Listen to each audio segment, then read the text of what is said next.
$5 Tuesday at WagerTalk.com. We'll have more on that in just a little bit. But first, it is often Mark Zinno that opens his show with a rant, usually by interrupting my wonderful introductions. Then he just talks about whatever the hell he wants to talk about. But today, Mark, we're going in a different direction because I have not a rant, but just an apology, I suppose, is in order to give to the I have people. to clear my mind for this whole entire excursion here. You know what's coming. All right. Yesterday on the show, you and I were patting each other on the back over a couple of 5% winners on the Super Bowl.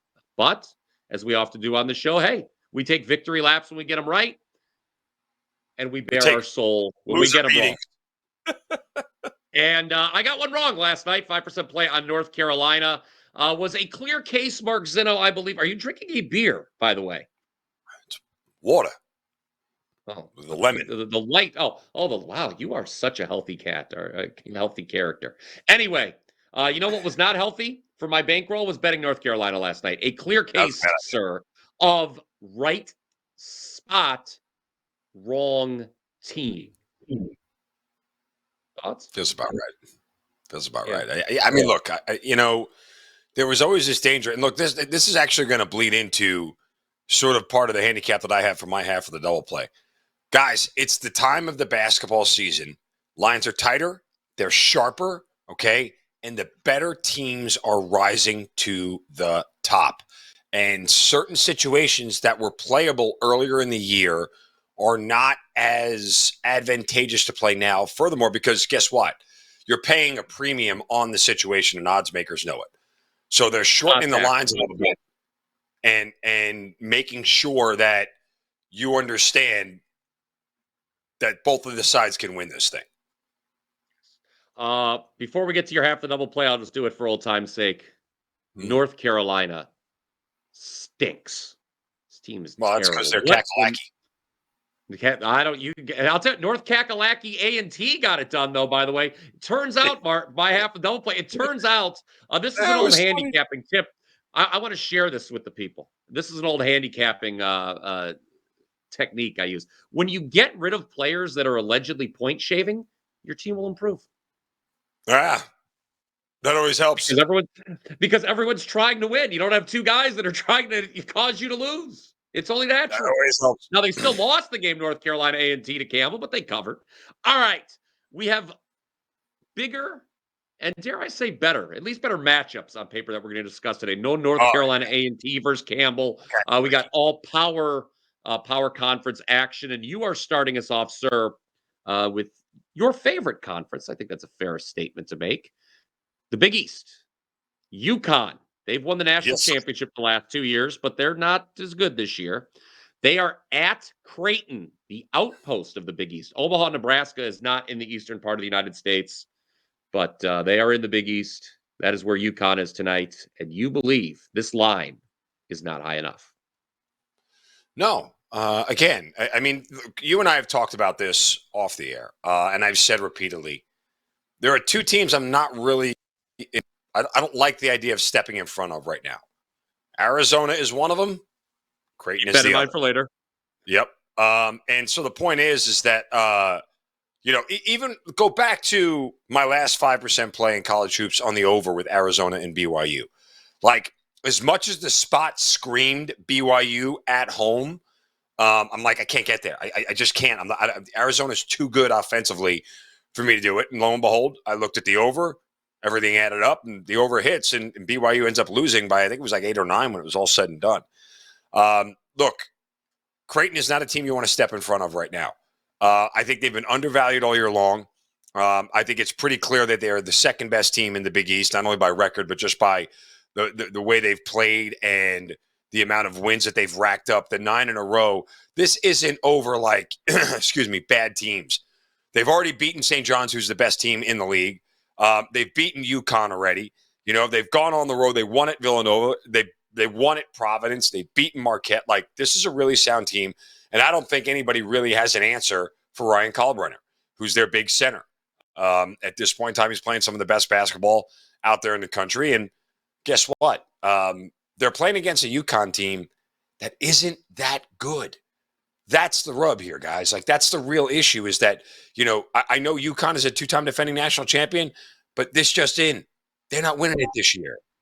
That's not who they are. That's not what they don't have that makeup or anything like that. So, this is a team here in Creighton that I believe can win this thing. If this number was closer to 6, okay, let's have a conversation about Connecticut. It's not. I think it's too short. You get free throws down the stretch here that could possibly end up, changing the outcome of the game. But you're getting a much better defensive team in Creighton. Creighton is 30th in defensive rating. UConn is 108th. That's a big margin, guys. Yes, not one that I want to take against this Creighton offense right now. So, again, give me Creighton to cover at home minus the 4. You see on your screen right there, free play, Creighton -3. By the time you guys are watching this video, that line may very well be higher because right before we went on the air here to record, Mark, somebody hit Creighton, and that line's up to 4 now. So people agree with you. Thank you for the correction. I didn't see it on the screen, but yes. If you agree, well, Mike, it's amazing. I'll tell you, what a dedicated team we have working behind the scenes here. There you go. The line has changed. If you agree with Mark Zinno, please smash that like button right there on the Blue Jays. I'm talking Arizona, Kansas State. Mark, you know me. I am someone who likes to buy low on teams, like North Carolina A&T yesterday on the show, or sell high, like Campbell. In the case of Arizona and Kansas State, these are certainly the 2 hottest teams in the Big 12 right now, and 2 of the hottest teams in the country, okay, especially at the pay window, because Arizona has covered 6 straight, Kansas State has covered 8 straight.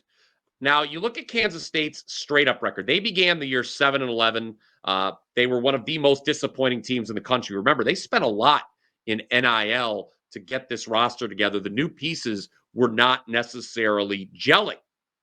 But all of a sudden, Mark, you flip the calendar to February, things are starting to come together in the little apple of Manhattan, Kansas. Team has won 5 in a row straight up, in addition to that 8-game ATS win streak. They just beat Kansas here at home, the Octagon of Doom. They went on the road, beat Iowa State to start the month. So some very impressive wins for the Wildcats. Now, Arizona, you mentioned, is a team you aren't really in a rush to step in front of. I've talked about Arizona on this show many times. This was a team that it took way too long to get them back into the top 25. They are a very good team, but you look at them on the road. Yes, they did come through with you in that over against BYU, Zinno, but for the season, they only shoot 31.4% from 3 away from Tucson. And their points per possession overall dip. Kansas State defensively is getting it done. You have Doug McDaniel with a season high in assists last time out. I think Kansas State getting the points here is the right move at home. This Arizona, look, if all things equal, yes, it's a little scary taking Kansas State off the big win over Kansas. But what about Arizona, what they just did over the weekend? Zinno, big revenge win at home against Texas Tech. Texas Tech is the only team that has beaten Arizona over the last 10 games. So to me, both teams they are pretty close to the peak of the market. I like Kansas State getting points at home. I think this is a much different team than what we saw in November. Yeah, I mean, look, it's a tough spot. I will say again, fading Kansas State off the big hit win against Kansas feels right here going out on the road. But I get all the reasons that you're playing them. What's that look Kansas for? State. I didn't like your follow-up because it wasn't what a great breakdown that was. Okay, what a great breakdown that was. Let me just ignore the fact that they just coming off the win over. Okay. Everything you say is right. Everything I say is wrong. Okay. I didn't say that. I liked I enjoyed your breakdown as well. I thought it was very eloquent. If I wanted to be told I was wrong all the time, I would have stayed married.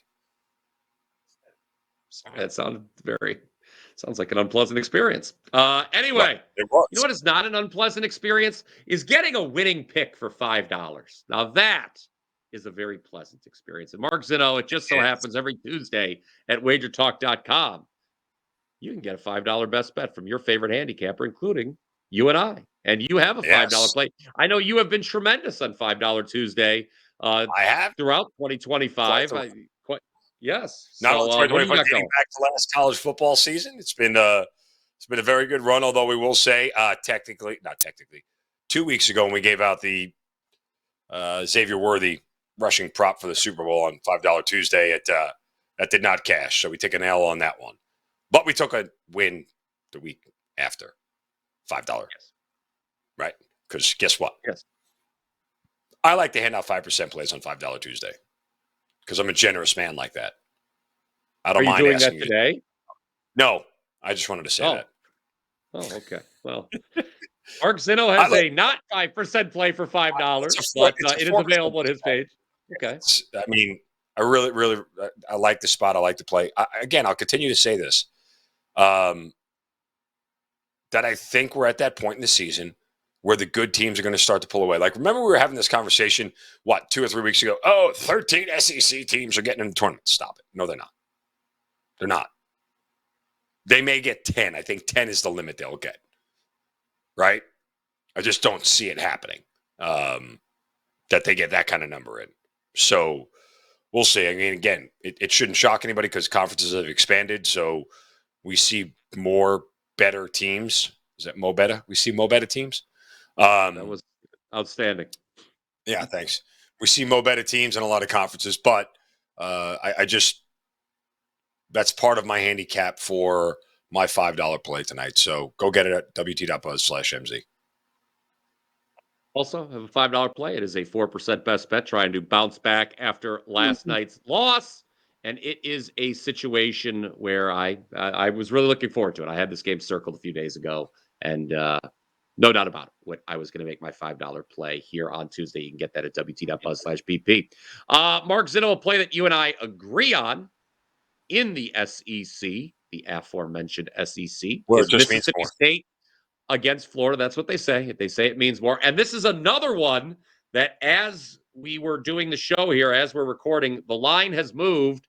Mississippi State appears that it will be a very popular play tonight because they have moved from +3 to a pick'em now at home against Florida. It's down to a pick'em? They are taking the Bulldogs in Stark Vegas. They are taking Mississippi State. You don't like the play anymore now. No. Because we like, well, it's our best bet. I'm telling you right now, I genuinely don't. I was not aware. So you, at 1.5, you were willing to give this out as a show best bet, but you don't like it as a last night when I looked at it, it was at 2.5, almost 3. Oh. Because that's the line opened up. It was 1.5 when we talked on the phone. I'm sorry. I had a very busy morning. I was not able to do my normal routine where I dive into lines as soon as I get up. I had some meetings this morning. Very important meetings. I'm a very important guy. Anyway, we're not being invaded, I hope. I would hope you would tell me. I made it home safe. I made it home safe, although the GPS took me through a very much a what's the right way to say this? Like a bad neighborhood on the way home. Because it was more direct, but more direct with gunfire, I guess, is what the GPS didn't figure out. Neither here nor there. So yeah, I mean, BP, we gotta talk about this. You don't like the best bet anymore on Mississippi State. I mean,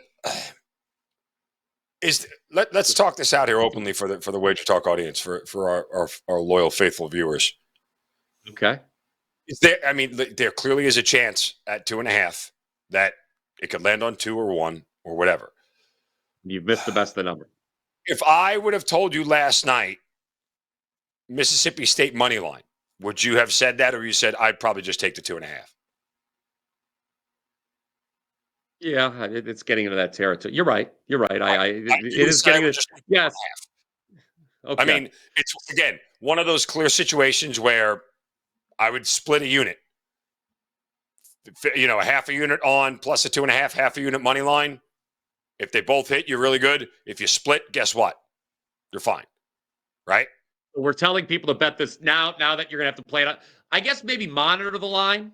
Look, let's talk about why we liked Mississippi State, okay? Okay, Florida is obviously coming off the monster win against Auburn, and it was an impressive win. They didn't just beat Auburn. They kind of kicked Auburn's ass. to be honest. And they did so without their second leading scorer on the floor, who may still be out. We have not gotten an official ruling on Martin yet.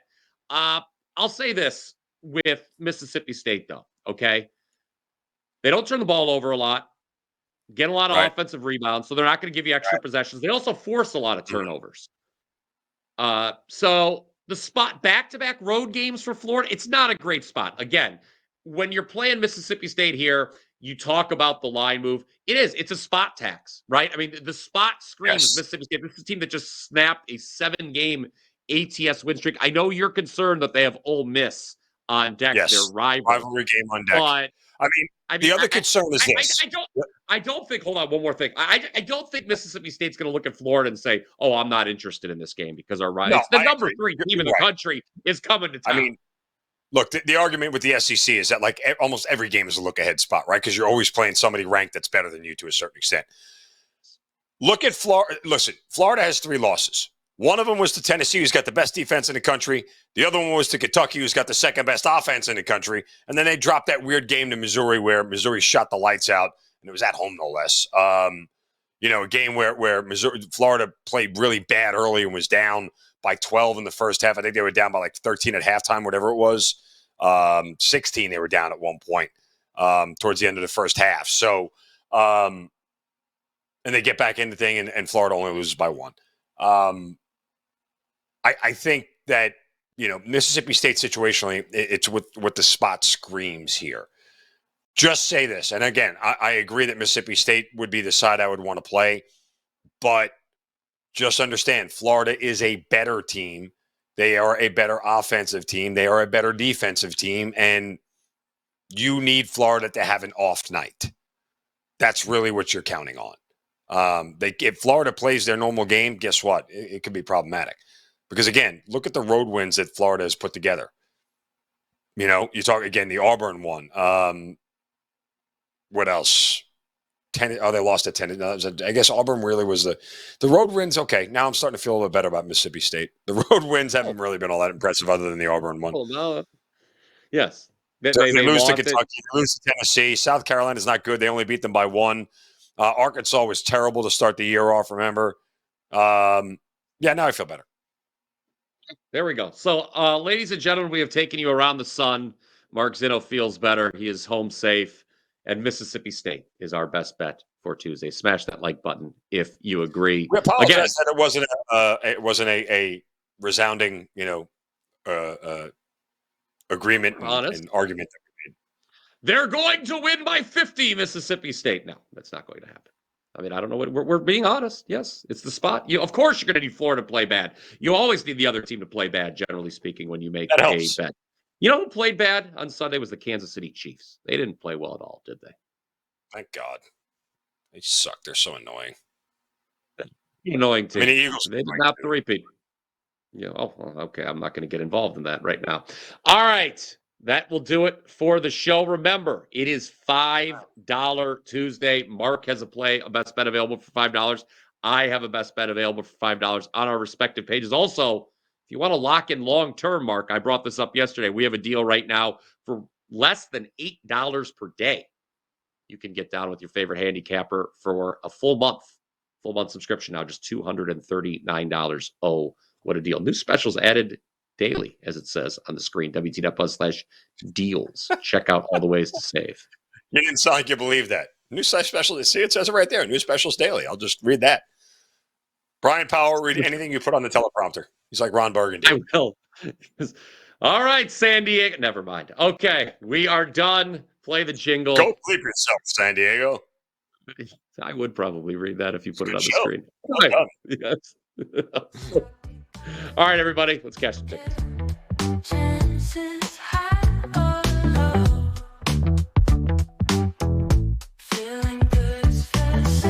Zinno, cash his tickets.